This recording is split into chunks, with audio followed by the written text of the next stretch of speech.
একা একাকিত্ব কঠিন একটা জিনিস।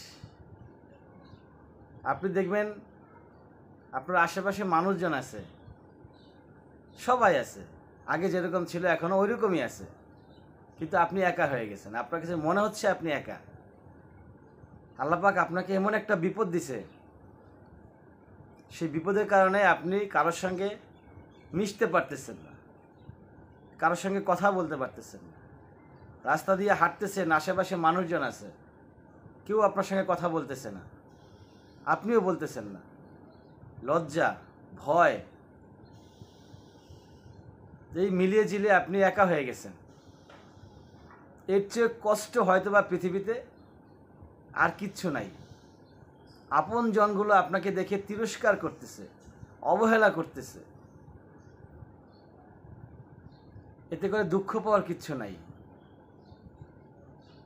এই জিনিসগুলো যদি ঘটে তাহলে বুঝতে হবে মহান রব্বুল আলামিন আপনাকে অতি মাত্রায় ভালোবাসেন। আর এই ভালোবাসার কারণে আপনাকে আল্লাহ পাক একা করছেন। পরীক্ষা, এটা হচ্ছে একটা পরীক্ষা, এক্সাম। এই একা হয়ে অনেকেই ভুল করে ফেলে, অনেকেই বিভিন্ন অন্যায় কাজ করে ফেলে, নেশার দিকে আক্রান্ত হয়ে যায়, বিভিন্ন খারাপ কাজের দিকে আক্রান্ত হয়ে যায়। সেটা করা যাবে না, কারণ আল্লাহ পাক পরীক্ষা নিল যে আমার বান্দা, তাকে আমি একটু কষ্ট দিয়ে দেখি, একটু দুঃখ দিয়ে দেখি, একটু পেরেশানির ভিতরে ফালায়া দেখি যে আসলে আমার বান্দা কতটুকু ভালোবাসে আমাকে, আমাকে আগের মতোই ভালোবাসতেছে, না এই দুঃখের কারণে, কষ্টের কারণে সে আমাকে ভুলে যাবে। তো সেজন্য আমরা এই দুঃখটাকে, এই কষ্টটাকে ইনশাআল্লাহ তাআলা কাটিয়ে ওঠার চেষ্টা করব। তাহলে আল্লাহ পাক আমাদেরকে আরও বেশি ভালোবাসবেন।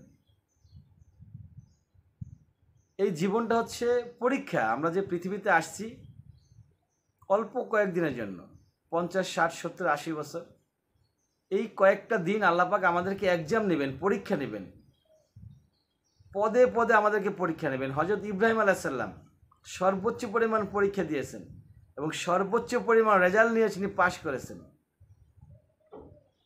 সেজন্য আজকে তিনি মুসলিম জাতির পিতা হিসেবে পরিচিত। তা আমাদেরকে আল্লাহ পাক বিভিন্ন সময়ে বিভিন্নভাবে পরীক্ষা নিচ্ছেন, একটার পর একটা পরীক্ষা নিচ্ছেন। আর এই পরীক্ষাগুলা উত্তীর্ণ হইতে পারলে আমরাও ইনশাআল্লাহ মহান রব্বুল আলামিনের প্রিয় পাত্র হয়ে যাব। সবাই ভালো থাকবেন। আসসালামু আলাইকুম ওয়া রাহমাতুল্লাহ।